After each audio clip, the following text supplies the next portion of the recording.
नमस्कार दोस्तों, स्वागत है आप सभी का एक बार पुनः आपके अपने YouTube चैनल अल्टीमेट क्लासेस में। इलेक्ट्रिशियन थ्योरी की जो हमारी सीरीज चल रही है उसी को हम आज आगे बढ़ाएंगे। तो लास्ट वीडियो में हमने बात कर ली थी कि चार्ज जो होता है वो आपका किस तरीके से जो है वो फ्लो करता है, और हमने जो बेसिक जो चीज़ें थी जैसे वोल्टेज क्या होती है, करंट क्या होती है, इनकी परिभाषा के बारे में अध्ययन किया था। आज के जो वीडियो रहेगा हमारा वो रहेगा आपका ओम का जो नियम होता है उसके ऊपर। तो ओम के नियम को समझने से पहले हमें तीन चीज़ें हमारे सामने निकल करके आएंगी। वो तीन चीज़ें क्या क्या आती है? पहली आती है आपकी वोल्टेज, सेकंड नंबर पे आता है आपका करंट, और थर्ड नंबर पे जो आता है वो आपका क्या आता है? रेजिस्टेंस। तो ये आपका हो गया वोल्टेज, ये हो गई धारा, और ये हो गया जो हमारा प्रतिरोध होता है। तो ओम का जो लॉ होता है, ओम्स लॉ जिसको हम बोलते हैं, तो ओम्स लॉ आपका क्या करेगा? इन तीनों के बीच में जो रिलेशन होता है उसके बारे में बताता है कि जैसे जैसे आप वोल्टेज को बढ़ाओगे तो करंट के ऊपर क्या इफेक्ट पड़ेगा, रेजिस्टेंस के ऊपर क्या इफेक्ट पड़ेगा। तो ये जो सारा रिलेशन है वो आपका इन तीनों के ऊपर जो है वो बताया था आपका ओम महोदय ने। तो इन्होंने जो रिलेशन बताया, इसको समझने से पहले हमें थोड़ा सा क्या करूंगा, मैं आपको वोल्टेज, करंट और रेजिस्टेंस को बहुत अच्छे से समझेंगे हम। इसके बाद में जो सारी समस्याएं हमारी जो है वो सोल्व हो जाएंगी। अब बात करते हैं, यदि हम सबसे पहले मैं बात करता हूं, लास्ट वीडियो में हमने बात की थी चार्ज के बारे में। तो चार्ज में मैंने आपको क्या बताया था कि जिस प्रकार सभी वस्तुओं का द्रव्यमान होता है, सभी मटेरियल्स का क्या होता है? एक मास होता है। उसी तरीके से जब हम बात करते हैं तो चार्ज भी क्या होता है? चार्ज भी आपकी क्या होती है? एक फंडामेंटल प्रॉपर्टी है। प्रत्येक मटेरियल की क्या एक फंडामेंटल प्रॉपर्टी हम बोल सकते हैं। फंडामेंटल प्रॉपर्टी या मूलभूत जो है, मतलब इसका गुण होता है। इसका मतलब क्या हो गया कि प्रत्येक जो मैटर होगा उस प्रत्येक मैटर में क्या पाया जाएगा? आपका चार्ज पाया जाएगा। तो हमने क्या बात की थी कि चार्ज आपका क्या होता है? चार्ज को Q से डिनोट कर रहे थे हम। फॉर्मूला मैंने आपको बताया था I इंटू टी होता है। और ऐसा यूनिट की जब हमने बात की तो ऐसा यूनिट जो चार्ज की होती है वो हमारी क्या होती है? कूलाम्ब होती है। वो मैंने आपको बताई थी। अब हमने क्या देखा, उसके बाद हमने बात की थी चार्ज के जो प्रकार बताए थे बेंजामिन फ्रैंकलिन ने, उसके बारे में। तो मैंने आपको बताया था कि जिस प्रकार दो विपरीत ध्रुव होते हैं N और S, जैसे हमने दो ध्रुव ले लिए, इन विपरीत ध्रुवों में क्या होता है? एक दूसरे के प्रति आकर्षण होता है। यही सेम प्रॉपर्टी जो होती है वो आपकी क्या काम करती है? चार्ज के अंदर भी करती है। समान जो चार्ज होते हैं वो आपके क्या करेंगे? एक दूसरे से दूर जाने का प्रयास करेंगे, और जो विपरीत चार्ज होते हैं वो क्या करते हैं? एक दूसरे के पास आने का काम करते हैं। तो जब हम बात करते हैं कि कोई भी जो मटेरियल होता है उसमें हमने क्या देखा था कि जैसे हमने परमाणु की संरचना की बात की थी, तो परमाणु की संरचना मैंने आपको क्या बताया था कि जो न्यूक्लियस होता है उसमें आपका प्रोटॉन और न्यूट्रॉन पाए जाते हैं। तो प्रोटॉन पे मैंने आपको क्या बताया था? प्रोटॉन के ऊपर जो चार्ज होता है वो आपका पॉजिटिव होता है। जो हमारा इलेक्ट्रॉन होता है, इलेक्ट्रॉन के ऊपर जो चार्ज होता है वो हमारा नेगेटिव होता है। और जो हमारा न्यूट्रॉन होता है, न्यूट्रॉन के ऊपर हमने आपको बताया था कि न्यूट्रॉन जो होता है वो आपका न्यूट्रल होता है, या जिसको बोला जा सकता है उदासीन होता है। उसके ऊपर किसी प्रकार का कोई भी चार्ज जो है वो नहीं पाया जाता। तो सारा का सारा जो काम करना होता है वो किसको करना होता है? आपका प्रोटॉन और इलेक्ट्रॉन, इन दो को मिलकर के करना होता है। इनकी वजह से चार्ज जो होता है वो फ्लो करता है। तो जब हम बात करते हैं कि कोई चालक पदार्थ होता है, उस चालक पदार्थ में जब ये चार्ज फ्लो होता है, ठीक है, कोई भी चालक पदार्थ जब हम ले लेते हैं, जैसे बात करता हूं मैं कॉपर की, तो कॉपर में मैंने आपको क्या बताया था कि कॉपर के जो इलेक्ट्रॉनों की जो संख्या होती है वो होती है 29। तो हमने परमाणु की संरचना जब पढ़ी थी तो हमने क्या देखा था? एक जो है न्यूक्लियस होता है, उसके बाद में इस तरीके से जो है वो आपकी संरचनाएं बनती है। तो हमने क्या देखा था? 2n² के अनुसार जो होता है वो वितरण होता है इलेक्ट्रॉनों का। तो 2n² के हिसाब से होगा। तो यहाँ पर हमारे सामने क्या निकल करके आएगा? जो पहली कक्षा है उसमें जो इलेक्ट्रॉन होंगे वो कितने होंगे? आपके 2। दूसरी में क्या आएंगे? 8। तीसरी में क्या आएगा? 18। और चौथी कक्षा में क्या बचेगा? 1 बचेगा। ये एक क्या बचा? आपका मुक्त इलेक्ट्रॉन, जिसको हम बोलते हैं क्या होता है? आपका फ्री इलेक्ट्रॉन जिसको बोला जाता है। तो ये फ्री इलेक्ट्रॉन की वजह से क्या होती है? जो पूरी की पूरी करंट होती है वो हमारी क्या करती है? फ्लो करती है। तो जब आपसे प्रश्न पूछा जाए कि कोई चालक पदार्थ होता है, चालक पदार्थ होता है, जो जितने भी कंडक्टर्स होते हैं, उन चालक पदार्थों के अंदर देखो प्रश्न सीधे सीधे नहीं पूछे जाते। यहां पर हमने क्या बात कर ली? कॉपर की बात कर ली। ये मुक्त इलेक्ट्रॉन है, इसकी वजह से जो है वो करंट फ्लो हो रही है। तो जब हमसे पूछा जाए कि चालक पदार्थ होता है, चालक पदार्थ के अंदर कौन सा चार्ज फ्लो करता है, यदि मैं आपसे बात करूं चालक पदार्थ होता है, चालक पदार्थ के अंदर कौन सा चार्ज फ्लो करता है, तो मैक्सिमम जो प्रश्न होंगे उनका आंसर क्या होगा? Positive charge. लेकिन यहां पर हमारा प्रश्न गलत हो जाएगा। आप यहां पर क्या देख रहे हो? देखो, जब हम बात करते हैं चालक पदार्थों की, तो चालक पदार्थ में क्या पाए जा रहे हैं? मुक्त इलेक्ट्रॉन पाए जा रहे हैं। इलेक्ट्रॉनों की अधिकता है। तो इलेक्ट्रॉन के ऊपर मैं आपको बता चुका हूं कि चार्ज कौन सा होता है, इलेक्ट्रॉन के ऊपर नेगेटिव चार्ज होता है। तो जितने भी चालक पदार्थ होते हैं, चालक पदार्थ में जो चार्ज फ्लो करता है, हमारा जो आवेश फ्लो करता है, वो कौन सा होता है आपका, वो नेगेटिव चार्ज होता है। ये हमेशा ध्यान रखना, नेगेटिव चार्ज। चालक पदार्थों में जो चार्ज फ्लो करता है वो कौन सा करता है, नेगेटिव चार्ज फ्लो करता है। नेगेटिव चार्ज क्यों फ्लो करता है, क्योंकि जो एटम्स होते हैं, जितने भी हमारे परमाणु हैं, उनमें एक तो पॉजिटिव चार्ज होगा, एक नेगेटिव चार्ज होगा। नेगेटिव चार्ज आपका किसकी वजह से फ्लो करता है, मुक्त इलेक्ट्रॉनों की वजह से फ्लो करता है। और मुक्त इलेक्ट्रॉन आपका किस में पाया जाता है, चालक पदार्थों की अंतिम कक्षा में जो इलेक्ट्रॉन होते हैं वो मुक्त इलेक्ट्रॉन होते हैं। तो यहां पर जो ये एक मुक्त इलेक्ट्रॉन पाया जा रहा है, इसकी वजह से चार्ज फ्लो कर रहा है। तो आपके सामने ये कॉन्सेप्ट आपका क्लियर हो जाना चाहिए आज के बाद कि चालक पदार्थ में जो चार्ज फ्लो करता है वो कौन सा करता है, नेगेटिव फ्लो करता है। तो जैसे ही क्या करते हैं हम किसी भी चालक पदार्थ को क्या करते हैं, एनर्जी देते हैं, ऊर्जा देते हैं, तो वो एनर्जी के कारण क्या होता है, ये जो इलेक्ट्रॉन होता है, ये एक जो फ्री इलेक्ट्रॉन होता है, वो क्या करता है, विचरण करना शुरू कर देता है। और विचरण करते हुए क्या करता है, ये लगातार जो है वो आगे जो नेक्स्ट कक्षाएं होती है उनके अंदर भी क्या करता है, ये मूव कर जाता है। तो जैसे हमने एनर्जी दी, तो एनर्जी से क्या हुआ, जैसे यहां पर ये तो है नहीं कि एक ही परमाणु होते हैं, वहां पर कई परमाणु होंगे। यहां से ये इलेक्ट्रॉन निकलेगा, आगे वाले में चला जाएगा, यहां से यहां चला जाएगा, फिर नेक्स्ट वाले में चला जाएगा, फिर नेक्स्ट वाले में। इस तरीके से क्या होता है, पूरा जो कंडक्टर मटेरियल होता है, उस पूरे कंडक्टर मटेरियल के अंदर क्या होगा, इलेक्ट्रॉनों का फ्लो जो है वो लगातार बना रहता है। तो अब हम जब बात करते हैं कि जो हमारी करंट होती है, पहली चीज जो हमारे सामने निकल करके आती है कि करंट बोलते किसको है, जो धारा होती है वो होती क्या है। तो धारा हमने क्या बात की थी, धारा क्या होती है आपकी, इलेक्ट्रॉनों का जो प्रवाह होता है, इलेक्ट्रॉनों का जो प्रवाह होता है वो क्या कहलाता है, धारा कहलाता है। और सेकंड वर्ड में यहां पर क्या यूज कर सकता हूं, जब हमने इतनी चीज देख ली है कि करंट जो होती है वो करंट क्या होती है, करंट हम बोल सकते हैं कि जो चार्ज का फ्लो होता है, यानी मैं ये बोल सकता हूं rate of flow of charge, rate of flow of charge. जो चार्ज का फ्लो होता है मटेरियल के अंदर, जो भी पदार्थ है उसके अंदर जब चार्ज फ्लो करता है, उस चार्ज के फ्लो को हम क्या कहते हैं, इलेक्ट्रिक करंट बोलते हैं, वो विद्युत धारा कहलाती है। लेकिन जैसे ही हम बात करें चालक पदार्थों में, तो चालक पदार्थों में तो क्या होगा, मुक्त इलेक्ट्रॉन पाए जाएंगे। तो मुक्त इलेक्ट्रॉन के कारण क्या होगा कि जो अंतिम कक्षा होगी, अंतिम कक्षा वाले इलेक्ट्रॉन देखो क्यों मूव करते हैं। जैसे हम बात करते हैं नॉर्मल, ये हमारा नाभिक हो गया, ये पहली कक्षा हो गई, ये दूसरी कक्षा हो गई, ये तीसरी कक्षा हो गई, ये चौथी कक्षा हो गई, ठीक है। ये मैं नाम दे देता हूं KLMN। तो अब क्या होगा, ये तो हो नहीं सकता कि जो हमारा पास वाली कक्षा होती है, K कक्षा होती है, उससे इलेक्ट्रॉन निकले, क्योंकि मैंने आपको क्या बताया था, जो नाभिक के पास का जितना होगा वहां पर उतना ही ज्यादा जो उनका बॉन्ड होगा वो आपस में बहुत ज्यादा स्ट्रॉन्ग होता है। तो नाभिक के पास वाला जो इलेक्ट्रॉन होगा उसको हमें उससे दूर करने के लिए बहुत ज्यादा क्या करनी पड़ेगी, एनर्जी देनी पड़ेगी। लेकिन जैसे जैसे ये नाभिक से दूरी बढ़ती जाती है, जैसे फोर्थ कक्षा में कॉपर में ये यहाँ एक मुक्त इलेक्ट्रॉन है, तो जैसे जैसे नाभिक से इनकी दूरी बढ़ती जाती है, तो नाभिक से दूरी बढ़ने से क्या होगा, इस इलेक्ट्रॉन को मुक्त करवाने के लिए हमें क्या करना पड़ेगा, कम फोर्स देना पड़ेगा। सबसे पहले जो इलेक्ट्रॉन मुक्त होगा वो कौन सा होगा, आपका फोर्थ कक्षा वाला होगा। तो जितना ज्यादा जो आपका न्यूक्लियस के पास में होता है, न्यूक्लियस के पास में फोर्स होगा, वो उतना ही ज्यादा हमें क्या लगाना पड़ेगा। लेकिन जैसे जैसे दूरी बढ़ती जाएगी उतना ही क्या होगा, आपका जो फोर्स होगा वो कम होता जाएगा। तो हम बोल सकते हैं कि इलेक्ट्रिक करंट क्या होती है, इलेक्ट्रिक करंट आपका चार्ज का जो रेट ऑफ फ्लो होता है वो क्या कहलाती है, इलेक्ट्रिक करंट कहलाती है। या फिर सिंपल भाषा में आप ये समझ सकते हो कि इलेक्ट्रॉनों का जो प्रवाह होता है वो आपका क्या कहलाता है, धारा कहलाती है। अब हम बात करें चालक पदार्थों की, हमने बात कर ली। यदि हम बात करें कुचालक में, तो कुचालक पदार्थों में क्या होता है, जो कुचालक पदार्थ होते हैं, कुचालक पदार्थों में बेसिक सी बात है कि जो आपका चार्ज होता है वो चार्ज जो है वो फ्लो नहीं हो पाता, चार्ज जो होता है वो फ्लो नहीं हो पाता। फ्लो नहीं हो पाता मतलब कौन सा चार्ज, यहां पर चार्ज कौन सा आएगा, नेगेटिव चार्ज। जो नेगेटिव चार्ज होता है वो आपका वहां पर क्या होता है, फ्लो नहीं हो पाता। उस नेगेटिव चार्ज के फ्लो नहीं होने पर कारण क्या होता है, जितने भी इंसुलेटर मटेरियल्स होते हैं वो इंसुलेटर मटेरियल क्या करेंगे, आपके चार्ज को फ्लो नहीं होने देते। चार्ज को फ्लो नहीं होने देते तो हम ये बोल सकते हैं कि जब उनमें चार्ज ही फ्लो नहीं हो रहा तो कुचालक पदार्थ अपने अंदर से धारा का प्रवाह नहीं होने देते और धारा के प्रवाह का क्या करते हैं, विरोध करते हैं। तो अब हमारे सामने क्या निकल करके आया था, हमने जो ऊपर फॉर्मूला देखा था चार्ज का, चार्ज बराबर मैंने आपको क्या बताया था, Q इंटू टी बताया था। सॉरी, चार्ज मैंने आपको क्या बताया था, Q का बताया था, I इंटू टी, ये यहाँ I into T. Charge Q जो होता है, Q से डिनोट करते हैं, उसको हमने क्या लिखते हैं, फॉर्मूला जो होगा उसका क्या होगा, I इंटू टी। धारा और समय का जो गुणनफल होता है वो क्या कहलाता है, चार्ज कहलाता है।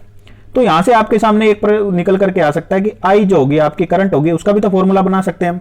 तो I हमारा क्या हो जाएगा, Q ओब्लिक टी, Q बटा टी आपका क्या हो जाएगा, करंट का फॉर्मूला आ गया यहाँ पर आपके सामने निकल करके।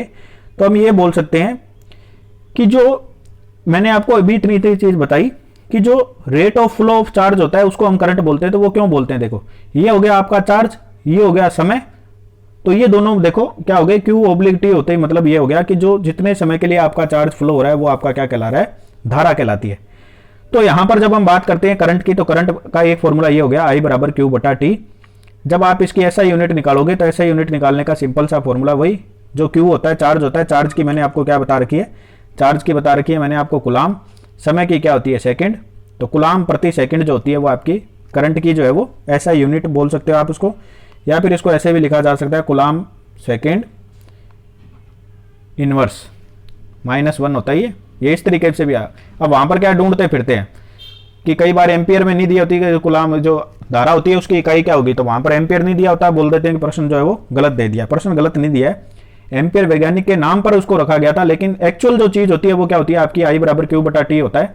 तो क्यू बटा टी का मतलब हो गया जो आवेश होगा, आवेश का आपका मात्रक होता है कुलाम, समय का होता है सेकंड, तो कुलाम प्रति सेकंड, और इसको लिखा जा सकता है कुलाम सेकंड इनवर्स। तो इस तरीके से जो होता है मेन जो ये होगा ये भी आपको दिया होता है, लेकिन इसको अब क्या कर दिया गया, एक स्टैंडर्ड बना दिया गया। इसकी जो इकाई बताई जाती है वो क्या बताई जाती है, एम्पियर ही बताई जाती है। तो एम्पियर महोदय के नाम पे इनकी इकाई जो है वो एम्पियर रख दी जाती है। कई बार ये भी प्रश्न में दिया हो सकता है, तो आपको इसका भी ध्यान रखना है। तो अब आप समझ गए होंगे कि करंट क्या होती है। करंट होता है आपका बेसिकली जो चार्ज फ्लो हो रहा है उस चार्ज के फ्लो होने की दर जो होती है वो आपकी क्या कहलाती है, करंट कहलाती है। इलेक्ट्रॉनों का प्रवाह जो होता है वो क्या कहलाता है, करंट कहलाता है। अब हम बात करें, बहुत बार पूछा जाता है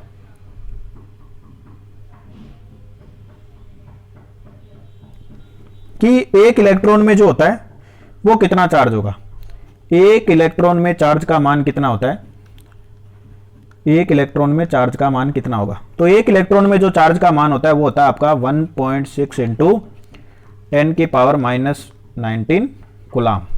ठीक है, ये होता है आपका एक इलेक्ट्रॉन में चार्ज का मान। इसको आपको याद रखना, इंपॉर्टेंट है, ये सीधा सीधा पूछ लिया जाता है। और जब हम बात करें किसकी, पीछे भी मैंने आपको एक बार बताया था, याद हो तो। अब इसी से आप इसी फॉर्मूला से आप क्या निकाल सकते हो, यदि आपसे पूछ रहे थे एक कुलाम में कितने इलेक्ट्रॉन होंगे, एक कुलाम में इलेक्ट्रॉन कितने होंगे, तो एक कुलाम में इलेक्ट्रॉन का मतलब हो गया ये आपका बटा में चला जाएगा, तो 1 बटा 1.6 गुणा 10 की पावर -19 जो है वो कुलाम हो जाएगा। तो ये फॉर्मूला भी ध्यान रखना आप। तो इस तरीके से हम बोल सकते हैं कि एक इलेक्ट्रॉन में जो चार्ज होता है, एक इलेक्ट्रॉन में जो आवेश का मान होता है वो होता है आपका 1.6 गुणा 10 की पावर -19 कुलाम।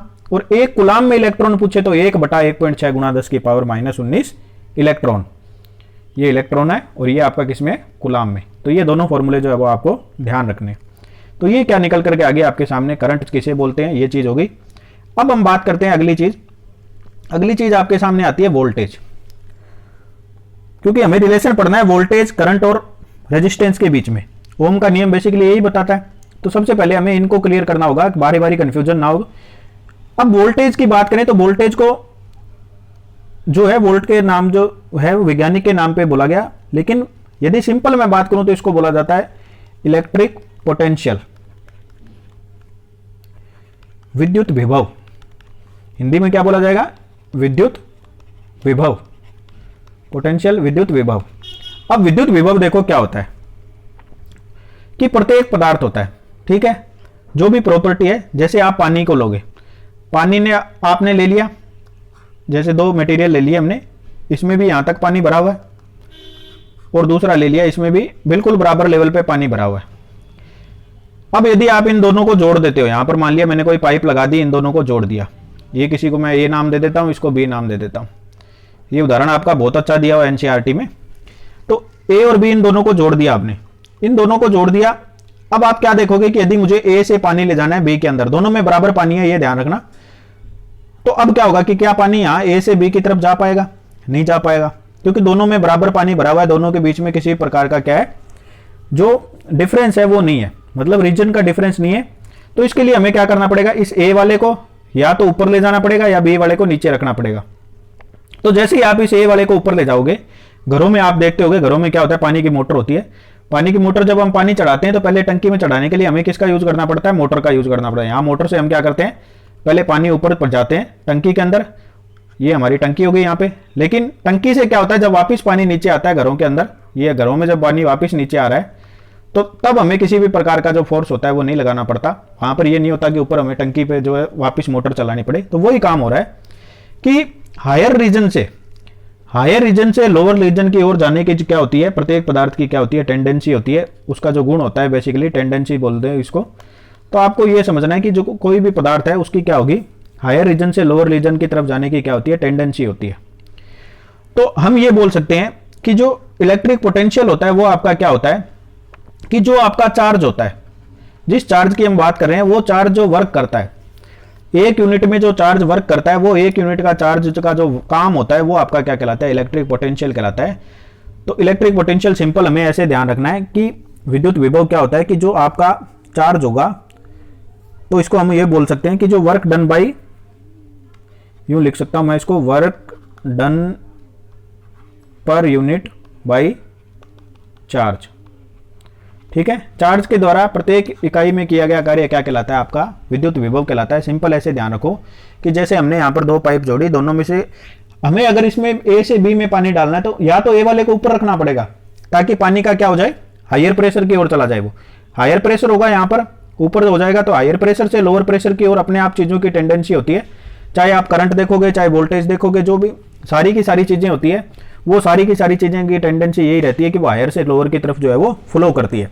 तो यदि आप इस ए वाले बीकर को ऊपर उठा करके रख दोगे तो बी में अपने आप पानी आना शुरू हो जाएगा। सेम यही कॉन्सेप्ट जो होता है आपका किस में काम करता है, पानी की जो मोटर हम चढ़ाते हैं घरों में, पानी चढ़ा दिया, पानी चढ़ाने के बाद ऊपर से नीचे लाने के लिए हमें कुछ नहीं करना पड़ता, क्योंकि ऊपर जो है वो अपने आप हायर रीजन बन जाता है और हायर रीजन से लोअर रीजन की तरफ अपने आप जो है वो पानी फ्लो होता है। तो विद्युत विभव जो होता है वो क्या हो गया आपका, निकल करके हमारे सामने क्या आएगा, विद्युत विभव की जब हम बात करें तो विद्युत विभव जैसा मैंने आपको बोला कि work done per unit by charge जो होता है वो विद्युत विभव कहलाता है। तो जब मैं बात करूं इसकी इलेक्ट्रिक पोटेंशियल, तो इसका फॉर्मूला क्या बन जाएगा, वर्क डन, वर्क बटे में किसके द्वारा काम किया गया है, चार्ज के द्वारा। तो वर्क डन बाई चार्ज वो हो जाएगा, वो आपका हो गया इलेक्ट्रिक पोटेंशियल का फॉर्मूला हो गया। तो इस इलेक्ट्रिक पोटेंशियल को ही क्या बोला जाता है, वोल्टेज बोला जाता है। तो हम क्या बोले सकते हैं, जो सिंपल परिभाषा होती है कि वोल्टेज होती क्या है, तो मैंने आपको बताया था वोल्टेज क्या होता है, परिपथ में वह बल जिसके कारण क्या होता है, इलेक्ट्रॉनों का प्रवाह होता है। तो ये क्या करता है, इलेक्ट्रिक पोटेंशियल क्या हो गया, एक प्रकार से जो वर्क करवा रहा है, वर्क पर यूनिट जो है वो चार्ज के द्वारा की जा रही है, उसको बोला जाता है वोल्टेज। तो वोल्टेज एक प्रकार का बल हो गया जिसके कारण क्या होगा, आपके इलेक्ट्रॉन जो है वो फ्लो करते हैं। अब इसको वोल्टेज भी बोल सकते हैं। तो यहां पर हमारे सामने क्या निकल करके आ गया, वर्क बटा क्यू। तो यदि हम बात करें इसकी ऐसा यूनिट की, तो ऐसा यूनिट वापिस सेम वही तरीका, वर्क की क्या होती है आपकी, जूल होती है, बटा कुलाम है आपका,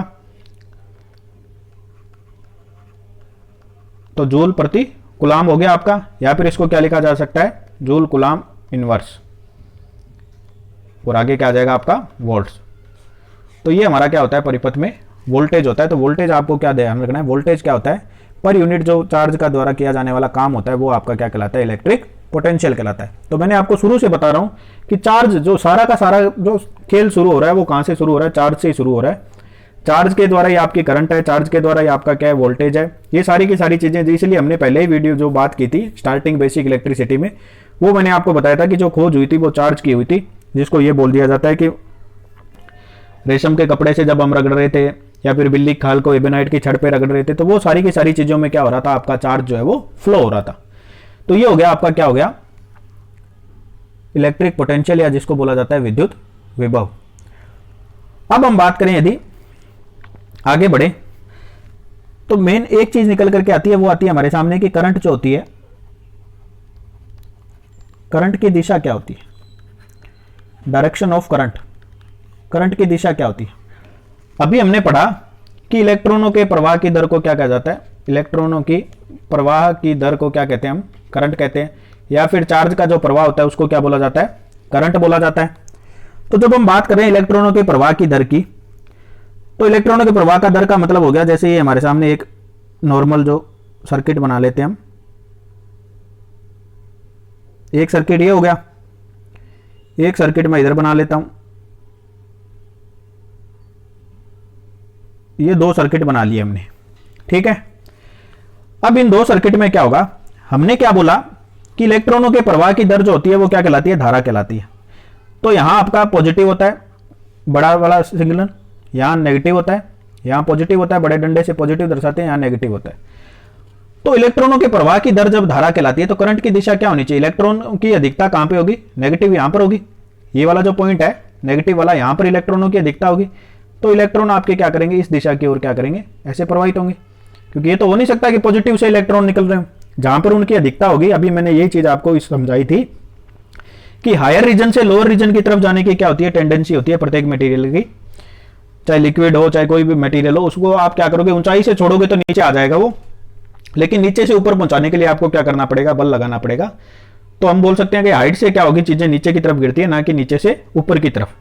तो यहां पर जो इलेक्ट्रॉन निकल करके जा रहे हैं बैटरी के नेगेटिव टर्मिनल से निकल करके पॉजिटिव की तरफ जा रहे हैं, ठीक है। तो लेकिन होता क्या है कि एक्चुअल में जो करंट होती है वो हम क्या बोलते हैं कि इलेक्ट्रॉनों के विपरीत दिशा में बहती है। तो इलेक्ट्रॉन तो हमारे इस दिशा में जा रहे हैं, इस दिशा में इलेक्ट्रॉन तो आपके इस दिशा में जा रहे हैं, जो मैंने एरो लगाया इस दिशा में, लेकिन जो करंट होगी वो आपकी किस दिशा में फ्लो होगी? इस दिशा में, यूं नीचे की तरफ। ये हमारी क्या फ्लो हो रही है? करंट। आई लिख देता हूं मैं इसको। तो ये क्या हुआ था? ये जो कंफ्यूजन हुआ था, अब हम बोल तो रहे हैं इलेक्ट्रॉनों के प्रवाह की दर को, लेकिन यहां पर क्या हो रहा है? बिल्कुल उसका विपरीत हो रहा है। तो इस वाली जो करंट होती है इसको बोला जाता है conventional current. Conventional current, conventional flow या कन्वेंशनल जो करंट होती है, ठीक है। ये चीज जो है वो क्यों हुई थी? ये जो कंफ्यूजन हुआ था वो क्यों क्रिएट हुआ था? तो पहले क्या होता था, शुरू में स्टार्टिंग में जब हम देखते हैं तो स्टार्टिंग में आपकी जो खोज हुई थी वो सिर्फ प्रोटॉन की खोज हुई थी। स्टार्टिंग में दो ही चीजों खोज हुई थी, एक तो हुई थी प्रोटॉन और एक हुई था आपका करंट। तो स्टार्टिंग में ये समझा जाता था कि जो प्लस होता है प्रोटॉन की अधिकता, प्रोटॉन का मतलब हो गया पॉजिटिव चार्ज आपका। तो स्टार्टिंग में ये समझा जा रहा था कि जो करंट होता है वो करंट आपका क्या होता है? पॉजिटिव चार्ज की वजह से जो है वो फ्लो करती है, क्योंकि इलेक्ट्रॉन की जो है खोज नहीं होती। इलेक्ट्रॉन की खोज नहीं हुई थी तो उसके बारे में कोई कॉन्सेप्ट किसी प्रकार का लोगों के दिमाग में था नहीं, जो भी वैज्ञानिक थे उनके दिमाग में। तो उन्होंने क्या बता दिया कि जो करंट की जो थ्योरी देगी थी, थ्योरी के अनुसार क्या हुआ कि जो करंट होता है वो आपका प्लस से माइनस की तरफ क्या करता है? फ्लो करता है। बाद में क्या पता चला? बाद में पता चला कि इलेक्ट्रॉनों की खोज हो गई। इलेक्ट्रॉनों की जब खोज हुई तो इलेक्ट्रॉनों की खोज के कारण क्या पता चला कि जो करंट बेसिकली फ्लो हो रही है वो आपकी किसकी वजह से हो रही है? इलेक्ट्रॉनों की वजह से भी इसका जो होता है हाथ होता है उसमें। तो इलेक्ट्रॉन आपके बैटरी के नेगेटिव टर्मिनल से फ्लो करते हैं, इस दिशा में करेंगे, इलेक्ट्रॉन ऐसे जाएंगे आपके। तो जब इलेक्ट्रॉनों के प्रवाह की दर जो होती है वही आपकी करंट कहलाती है। तो करंट जो रियल में जो करंट फॉलो करती है, बिल्कुल वास्तविकता में यदि आप सोचोगे तो रियल में जो करंट फॉलो करती है वो बिल्कुल इलेक्ट्रॉनों की दिशा के समान ही करती है, क्योंकि जब इलेक्ट्रॉन की खोज हुई तब जाकर के ये कॉन्सेप्ट पता चला था। लेकिन तब तक क्या हो सका था? सारी की सारी जो मटेरियल है, सब जो चीजें हैं वो इस कॉन्सेप्ट के ऊपर काम करना शुरू कर दी थी, इसलिए इसको क्या बोला जाता है? कन्वेंशनल। तो आज भी क्या माना जाता है? इसको यही मान लिया जाता है, इसको छोड़ रखा है यहां पर, कि जो करंट होती है वो इलेक्ट्रॉनों के क्या चलती है? विपरीत चलती है। लेकिन ये वाली जो थ्योरी आई जब इलेक्ट्रॉनों की खोज हुई तो इसको क्या कर दिया गया? बाद में इसको होल्ड पे रख दिया गया, और ये वाली जो है वो आज भी आपकी चल रही है। इसको बोला जाता है इलेक्ट्रॉन करंट। Electron current. तो यदि कोई आपसे वास्तविकता में पूछता है, पहली बात प्रश्न ऐसा कंफ्यूजन वाला क्रिएट नहीं होगा। यदि बिल्कुल आप रियल में बोलोगे तो रियल में क्या होता है? आपकी जो करंट होती है वो इलेक्ट्रॉनों की दिशा में ही फ्लो होती है, क्योंकि इलेक्ट्रॉनों के प्रवाह की दर को ही क्या बोला जाता है? करंट बोला जाता है। तो रियल में करंट का फ्लो क्या होगा? इलेक्ट्रॉनों की दिशा के बैटरी के नेगेटिव टर्मिनल से ही क्या होता है? पॉजिटिव की ओर होता है। इस करंट को क्या बोला जाता है? जो मॉडर्न थ्योरी है वो बोलती है इसको इलेक्ट्रॉन करंट। लेकिन हम पढ़ते क्या है, लगातार चलता क्या है और आज भी चल क्या रहा है, वो ये चलता है कि बैटरी के जो पॉजिटिव टर्मिनल होता है वहां से करंट निकल करके कहां जाती है? नेगेटिव टर्मिनल की ओर। तो दोनों थ्योरी बिल्कुल सही है, किसी भी प्रकार का कंफ्यूजन इसमें नहीं रखना है। जो आपकी करंट की दिशा होती है 100% आपको माननी है ये वाली, क्योंकि यही जो कॉन्सेप्ट है वो फॉलो होता है। और ये वाला भी है वो भी आपका बिल्कुल सही है, लेकिन ये कब कॉन्सेप्ट आया? जब इलेक्ट्रॉन की जो है वो खोज हो गई थी। लेकिन उससे पहले ही क्या हुआ था? पूरा का पूरा कॉन्सेप्ट इसके ऊपर आधारित हो गए थे, इसलिए इसको छोड़ दिया गया। छोड़ क्यों दिया गया? क्योंकि करंट को दिशा से कोई लेना देना नहीं होता है। करंट आपकी क्या होती है? एक प्रकार की अदिश राशि होती है। तो अदिश राशि होती है, इसलिए वैज्ञानिकों ने क्या किया था? इसको छोड़ दिया कि अब जो चल गया वो चल गया, उसको वहीं का वहीं छोड़ देते हैं। लेकिन जो मॉडर्न थ्योरी है, मॉडर्न थ्योरी क्या बोलती है? आपकी इलेक्ट्रॉनों के प्रवाह की दिशा में क्या होती है? आपकी करंट की दिशा होती है। तो ये थोड़ी सी ज्ञान की बात एक्स्ट्रा हो गई आपके लिए, ये ध्यान रखना है आपको। मॉडर्न थ्योरी क्या है? ये वाली इलेक्ट्रॉन करंट बोला जाता है जिसको। प्रश्न हाँ ऐसे जरूर पूछा जा सकता है कि इलेक्ट्रॉन करंट की जो मॉडर्न थ्योरी है उसमें करंट फ्लो की दिशा क्या होगी? बैटरी के नेगेटिव ऋणात्मक से धनात्मक की ओर, इलेक्ट्रॉनों के फ्लो की दिशा के विपरीत। तो ऐसे प्रश्न आए, फिर आपको ध्यान रखना है कि बैटरी के ऋणात्मक टर्मिनल से जो इलेक्ट्रॉन निकलते हैं वह उसी दिशा में क्या होगी, आपकी करंट फ्लो होती है, मॉडर्न थ्योरी। और जो कन्वेंशनल करंट है, कन्वेंशनल करंट का मतलब क्या हो गया कि बैटरी के नेगेटिव से आपके इलेक्ट्रॉन निकलेंगे और धारा का जो प्रवाह होगा वो बैटरी के पॉजिटिव से नेगेटिव की ओर होगा। तो ये आपकी क्या हो गई, यहाँ पर करंट की दिशा हो गई। तो हम लोग यूज किसका करते हैं, जो 1 नंबर वाली कन्वेंशनल थ्योरी है उसी का यूज करते हैं लगातार। अब तीसरी चीज की हम बात कर लेते हैं। तीसरी चीज क्या होती है, हमारे सामने निकल करके आती है, वो आती है आपकी रेजिस्टेंस। तो रेजिस्टेंस मैंने आपको कल ही बताया था। रेजिस्टेंस क्या होता है, प्रतिरोध। प्रत्येक मटेरियल की प्रॉपर्टी होती है कि वो क्या करेगा, उसको धारा के चलने के मार्ग में क्या करता है, बाधा उत्पन्न करता है। तो उस बाधा के कारण क्या होगा कि जो करंट होती है उसको प्रवाह होने में क्या होती है, कठिनाई होती है। और कठिनाई के कारण क्या होता है, आपका जो है वो कंडक्टर होगा उसमें क्या होते हैं, कुछ ना कुछ लॉस होते हैं और जो हीट होती है वो प्रोड्यूस होती है। तो जितने भी हम रेजिस्टिव मटेरियल देखते हैं, आप प्रेस में देखते हो और देखते हो, तो वहां पर क्या है, रेजिस्टेंस का उसमें प्रभाव का यूज किया जाता है।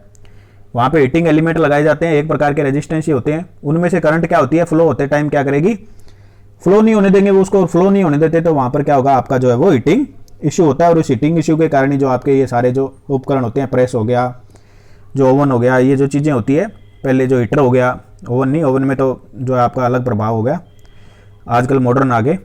तो जो प्रेस हो गई, हीटर हो गई, नाइक्रोम के जो तार लगा करके नॉर्मल आपके जो हीटर बनाते हैं ये वाले, तो ये सारी चीज़ें आपकी किस में आ जाएगी, रेजिस्टेंस के अंदर आ जाएगी। तो रेजिस्टेंस आपको सीधा ध्यान रखना है कि क्या होता है, धारा के मार्ग में बाधा उत्पन्न करने वाला एक तत्व होता है।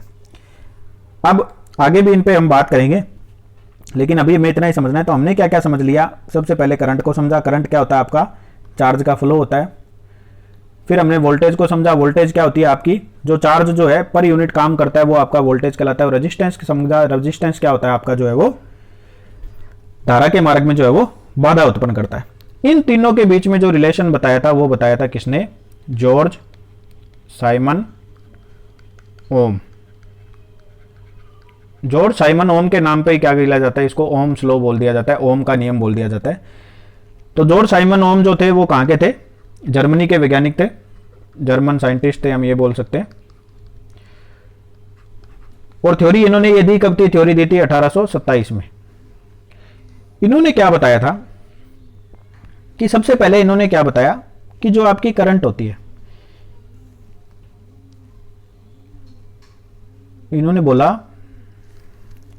कि यदि आप भौतिक परिस्थितियों को स्थिर रखो, भौतिक परिस्थितियों मतलब ना तो आप टेम्परेचर को बढ़ाओगे, ना आप वायु दाब बढ़ाओगे, ना आप किसी भी प्रकार के अन्य, मतलब भौतिक परिस्थितियां जो होगी आपकी, जितनी भी भौतिक परिस्थितियां जैसे टेम्परेचर हो गया, उसका दाब हो गया, उन सब चीजों को आपको किसी भी प्रकार का चेंज नहीं करना है। तो भौतिक परिस्थितियां यदि स्थिर रखी जाए किसी भी पदार्थ के अंदर, सभी भौतिक परिस्थितियां स्थिर हो, तो वहां पर इन्होंने क्या बताया कि जो आपकी करंट होती है वो करंट किसके समानुपात में बढ़ती जाए, वोल्टेज के। इन्होंने एक फॉर्मूला दिया था, आई प्रोपोर्शनल होता है आपके किसके, वी के। आई समानुपाती निकल करके आता है वी के, कब, जब सभी प्रकार की भौतिक परिस्थितियां जो है वो आपकी स्थिर होनी चाहिए। तो आप ये बोल सकते हो किसी बंद डीसी परिपथ, जैसे हम बात करें किसी बंद डीसी परिपथ में यदि आप बाहरी भौतिक परिस्थितियों को स्थिर रखें, किसी भी प्रकार का चेंज ना करें, तो उस परिपथ में बहने वाली करंट जो होती है वो आपके वोल्टेज के समानुपात में बढ़ती या फिर घटती है। तो वोल्टेज के समानुपात, वोल्टेज आपका क्या होता है, मैंने बताया था इलेक्ट्रिक पोटेंशियल होता है। तो आप ये बोल सकते हो कि जैसे जैसे इलेक्ट्रिक पोटेंशियल का नाम जो मान है वो बढ़ेगा, वैसे वैसे आपकी करंट भी है जो बढ़ेगी। जैसे जैसे इलेक्ट्रिक पोटेंशियल का मान घटेगा, वैसे वैसे आपकी जो करंट है वो भी घटेगी। तो यहां पर जो ये प्रोपोर्शनल का जो साइन आया था आपके सामने, इसको हटाने के लिए वो एक नियतांक का यूज करते हैं। वो नियतांक आपका क्या करता है, इसकी जगह यूज कर लिया जाता है आर का, ये हो जाता है आई बराबर हो जाता है वी। तो आप ये सिंपल ये बोल सकते हो कि वी बराबर होता है वो आपका धारा और प्रतिरोध का गुणनफल जो होता है वो आपका किसके होता है, वोल्टेज के बराबर होता है, या फिर इलेक्ट्रिक पोटेंशियल जो होता है उसके बराबर होता है। तो एक परिपथ में यदि आपको धारा ज्ञात हो, प्रतिरोध ज्ञात हो, तो आप क्या कर सकते हो, उस परिपथ के इलेक्ट्रिक पोटेंशियल या फिर जो वोल्टेज है उसका मान ज्ञात कर सकते हो। तो ओम के नियम का यूज बेसिकली जो सर्किट सोल्व करते हैं वहां पर होता है। इन्होंने क्या बोला था, सबसे पहले सभी भौतिक परिस्थितियां यदि स्थिर हो तो वहां पर जो आई होती है वो किसके बिल्कुल समानुपात में होती है, वोल्टेज के समानुपात में होती है। यदि आप वोल्टेज को 2 गुना करोगे तो करंट आपकी 2 गुना हो जाएगी। यदि आप वोल्टेज को आधा करोगे तो करंट आपकी आधा हो जाएगी। यदि आप वोल्टेज को 4 गुना करोगे तो करंट आपकी 4 गुना हो जाएगी। लेकिन परिस्थितियां क्या होनी चाहिए, वहां पर तापमान स्थिर होना चाहिए। जो सारी भौतिक परिस्थितियां वो क्या होनी चाहिए, स्थिर होनी चाहिए। लेकिन ये चीज जो है वो बेसिकली पॉसिबल नहीं हो पाती है एक्चुअल में। तो एक्चुअल में पॉसिबल नहीं होती, इस कारण इसको क्या बोला जाता है कि ओम का नियम जो है वो एक यूनिवर्सल लॉ नहीं है, सार्वभौमिक नियम जो नहीं है, यूनिवर्सल लॉ ये जो है वो नहीं है। पूछा जा सकता है प्रश्न में, आपको ध्यान रखना है। ओम का नियम एक कोई यूनिवर्सल लॉ नहीं है, कोई सार्वभौमिक नियम नहीं है। सार्वभौमिक नियम का मतलब क्या हो गया कि जैसे मैं बात करता हूँ ग्रेविटी के रूल की, तो ग्रेविटी का रूल क्या कहता है कि जो कोई बड़ा पिंड होता है वो छोटे पिंड को अपनी तरफ खींच लेता है, आकर्षित करता है। ठीक है, जैसे हम बात करते हैं चार्ज वाले में, चार्ज वाले में क्या होता है कि जो समान ध्रुवों में प्रतिकर्षण होता है, असमान ध्रुवों में आकर्षण होता है। तो ये क्या यूनिवर्सल लॉ है। यूनिवर्सल लॉ का मतलब आप उनको झुकला नहीं सकते। लेकिन इस लॉ में क्या होता है कि आप टेम्परेचर आप कैसे स्थिर रखोगे। जैसे कोई नॉर्मली आपने ले लिया, कोई भी लैपटॉप हो गया, कोई टीवी हो गया, उसको यदि आप थोड़ी देर के लिए चलाओगे तो चलाने के बाद हम नॉर्मल क्या देखते हैं, मोबाइल भी ले लो आप, मोबाइल भी एक प्रकार की वही चीज़ है। तो उसको थोड़ी देर चलाने के बाद में क्या होता है कि आपका जो फोन होता है या फिर जो लैपटॉप होता है वो क्या होता है, गर्म होना शुरू हो जाता है। तो प्रैक्टिकली ये चीज़ जो है वो पॉसिबल नहीं है कि टेम्परेचर जो है वो आपका लगातार स्थिर रखा जाए। इसलिए इसको एक यूनिवर्सल लॉ नहीं माना जा सकता। लेकिन पढ़ने के लिए काफ़ी इंपॉर्टेंट लॉ है, यहाँ से प्रश्न पूछे जाते हैं। तो आपको क्या ध्यान रखना है, V बराबर इस लॉ के अनुसार निकल करके आता है I इंटू R। यहीं से आपके 3 फॉर्मूला बन जाते हैं जिनको आप सिंपल ऐसे याद रख सकते हो। एक त्रिभुज बना सकते हो इस टाइप का। निम्मी की जो पैटर्न की बुक है इसमें दे रखा है, बहुत अच्छा ये V, I और R, इन तीनों के बीच रिलेशन दिखाता है। तो V जब आपको ज्ञात करना हो तो इसके ऊपर हाथ रख लो, V बराबर हो जाएगा I इंटू R। जब I ज्ञात करना हो तो इसके ऊपर हाथ रख लो, I बराबर V बटा R। जब R ज्ञात करना हो तो आपके सामने फॉर्मूला निकल के आ जाएगा V बटा I। तो यहां से आपका I का फॉर्मूला क्या हो जाएगा, I बराबर आ जाएगा V बटा R, और R का फॉर्मूला क्या आ जाएगा, V बटा I। तो यहां पर क्या निकल करके आ रहा है कि करंट जो होती है वो क्या बढ़ती है, वोल्टेज के समानुपात में बढ़ती है। तो ये आपका जो है वो क्या होता है, ओम का नियम कहलाता है। या फिर हम ये बोल सकते हैं कि करंट जो होती है वो आपकी इन्वर्सली प्रोपोर्शनल होती है किसके, रेजिस्टेंस के। यानी हम बोल सकते हैं I समानुपाती होती है 1 बटा R के। तो जैसे जैसे रेजिस्टेंस का मान बढ़ाओगे वैसे वैसे आपकी करंट जो है वो घटेगी, जैसे जैसे इसका मान घटाओगे वैसे वैसे आपकी करंट का मान जो है वो बढ़ेगा। छोटा सा उदाहरण लेकर के समझ लेते हैं, बाकी इसके जो सवाल होंगे वो आपके आगे होंगे, उसमें हम देखेंगे किस प्रकार से जो है वो प्रश्नों में इनका यूज किया जाता है। नॉर्मल सवाल काफ़ी पूछे जाते हैं इससे। जैसे हम बात करें एक सिंपल सा सर्किट यदि मैं बनाऊं, एक सिंपल सर्किट हम ले लेते हैं। ये यहाँ कोई पॉजिटिव नेगेटिव टर्मिनल हो गया, कोई लोड लगा देते हैं यहाँ पर। ठीक है, यहाँ मैंने दे दिया 10 वोल्ट की बैटरी की सप्लाई दे दी, और यहाँ मान लिया हमने ये जो प्रतिरोध का मान है इसका मान है 5 ओम। अब देखो क्या होगा कि जब हम I ज्ञात करते हैं, I बराबर V बटा R, तो 10 बटा 5। इस परिस्थिति में जो I का मान निकल करके आता है वो I का मान हमारे सामने क्या निकल करके आता है, 2 एम्पियर। ठीक है, जब ये पहली कंडीशन है। लेकिन नियम क्या कहता है कि जैसे यदि भौतिक परिस्थितियां स्थिर हो, ना इस रेजिस्टेंस के मान को बढ़ाना है, ना बाहरी कोई परिस्थितियां उनको बढ़ाना है। तो ये लोड का मान हमें 5 ही रखना है। लेकिन मैं क्या करता हूं, यहां से वोल्टेज का मान क्या कर देता हूं, 20 कर देता हूं। यहां से वोल्टेज का मान 20 कर दिया। अब जब मैं I ज्ञात करूंगा तो I क्या हो जाएगी आपकी 20 बटा 5, 4 एम्पियर। हमने क्या किया, वोल्टेज को 2 गुना किया, करंट हमारी क्या होगी, 2 गुना होगी। जब हम इसको 30 वोल्ट कर देते हैं, यहां हमने और बढ़ा दिया, 30 वोल्ट कर दिया। अब हमारी क्या हो जाएगी, I बराबर 30 बटा 5, 6 एम्पियर। तो क्या हो रहा है, जैसे जैसे वोल्टेज का मान हम बढ़ाते जा रहे हैं वैसे वैसे जो हमारी करंट का मान है वो भी क्या होता जा रहा है, बढ़ता जा रहा है। तो जैसे आप इसको और ज़्यादा करोगे तो और ज़्यादा करने पे क्या होगा, वैसे वैसे ही आपकी जो करंट का मान है लगातार क्या करेगा, समानुपात में बढ़ता जाएगा। तो समानुपात में बढ़ने का मतलब क्या होगा कि आपके सामने जो एक वोल्टेज और करंट का जो ग्राफ बन करके आता है, हम ये बोल सकते हैं, जैसे ये नॉर्मल हमने कोई ग्राफ बना लिया वोल्टेज और करंट के बीच में, तो ओम का नियम क्या कहता है, ओम का नियम ये कहता है कि जो ये ग्राफ निकल करके आएगा वो बिल्कुल इस टाइप में सीधा निकल करके आएगा। जैसे यहाँ पर 2 है, यहाँ पर 2 है, तो आपका इस टाइप में, यहाँ यदि आपकी ये बढ़ेगी तो यहाँ पर आपकी जो है वो करंट भी बढ़ेगी इस टाइप में। लगातार जो है वो इस तरीके से जो है वो आपका ग्राफ जो है लगातार ऐसे आगे बढ़ता जाएगा इस तरीके से। तो नियम क्या कहता है कि जैसे यहाँ पर यदि आपने इसको वोल्टेज को बढ़ाया तो वोल्टेज को बढ़ाने से क्या होगा, आपका जो करंट है वो भी क्या करेगी, उसके अनुपात में जो है वो बढ़ेगी। तो हम ये बोल सकते हैं कि पोटेंशियल डिफरेंस का मान यदि ज़्यादा होगा तो करंट का मान भी ज़्यादा होगा, यदि पोटेंशियल डिफरेंस का मान कम होगा तो करंट का मान भी क्या होगा, कम होगा। अब पोटेंशियल डिफरेंस की बात की थी हमने, तो पोटेंशियल डिफरेंस ज़्यादा कुछ नहीं होता, सिंपल आप यूँ समझ के चलो कि दो बिंदुओं के बीच में जो विद्युत विभव या पोटेंशियल होता है उसका अंतर क्या कहलाता है, पोटेंशियल डिफरेंस कहलाता है। जैसे हमने बात की थी, दो पात्र लिए थे इस तरीके से, उनको पानी से भरा था, यदि मान लो इसमें ज़्यादा है और इसमें कम है, इसमें कम पानी है, तो इससे पानी क्या करेगा, यहाँ से निकल करके इसके अंदर आना शुरू हो जाएगा। तो हम क्या बोल सकते हैं कि ये पानी का फ्लो कब हो रहा है, जब इन दोनों के बीच में क्या आ रहा है, डिफरेंस आ रहा है, एक हाई प्रेशर हो रहा है, एक लो प्रेशर हो रहा है। तो वही चीज़ आपकी वोल्टेज के केस में होती है। वोल्टेज के केस में भी क्या होता है कि जब हमारा जो दोनों बिंदुओं के बीच में विद्युत विभव का अंतर होता है तभी वहां पर क्या होती है, करंट फ्लो होती है। ऐसा नहीं कि एक साइड आपने +15 दे दी, एक साइड में आपने, दोनों तरफ जो है वो वोल्टेज जो है वो बराबर है, फिर उस परिपथ में जो है वो करंट का फ्लो नहीं हो पाएगा। तो यहाँ पर इसके सवाल जो होते हैं, कई बार सवाल सीधा सिंपल सा पूछ लिया जाता है, ज़्यादा कोई बड़ी चीज़ नहीं आती। जैसे हम बात करें, जो हमने फॉर्मूला सीखा था जब इलेक्ट्रिक पोटेंशियल की हम बात कर रहे थे, तो इन फॉर्मूलों पे छोटे छोटे सवाल आते हैं। तो इलेक्ट्रिक पोटेंशियल का मैंने आपको क्या बताया था, उसको बोला जाता था वोल्टेज। वोल्टेज बराबर हमने क्या उसको देखा था, वर्क डन बाई किसके द्वारा, चार्ज के द्वारा। तो work done per unit by charge क्या कहलाता है, पोटेंशियल कहलाता है। तो आपके सामने सिंपल ऐसे दिया जा सकता है, जैसे आपको दे दिया भाई 15 वोल्ट है, 15 वोल्ट का पोटेंशियल डिफरेंस है, और मान लिया 3 कूलाम का क्या आपके पास में चार्ज है। तो अब आपसे पूछा जा सकता है कि 15 वोल्ट के विभवांतर है, 3 कूलाम का चार्ज है, इस 3 कूलाम के चार्ज को आपको क्या करना है, किसी कंडक्टर में फ्लो करवाना है। तो आपको कितना जो है वर्क डन करना पड़ेगा, वर्क कितना करना पड़ेगा। ये जो 3 कूलाम है इसको मान लिया मैंने यहाँ से निकाल करके बी पॉइंट तक ले जाना है, यहाँ से निकाल करके इस बिंदु की तरफ ले जाना है, बी पॉइंट की तरफ। तो यहाँ से यहाँ तक ले जाने के लिए आपको कितना काम करना पड़ेगा। तो फॉर्मूला हमारा क्या है, V बराबर W/Q। तो पूछा क्या हमसे, W पूछा है, तो W आएगा जब इधर आ जाएगा तो V × Q हो जाएगा, फॉर्मूला हमारा ये बन जाएगा। एक ही फॉर्मूले से सेम बनने हैं, तो V × Q हो गया आपका।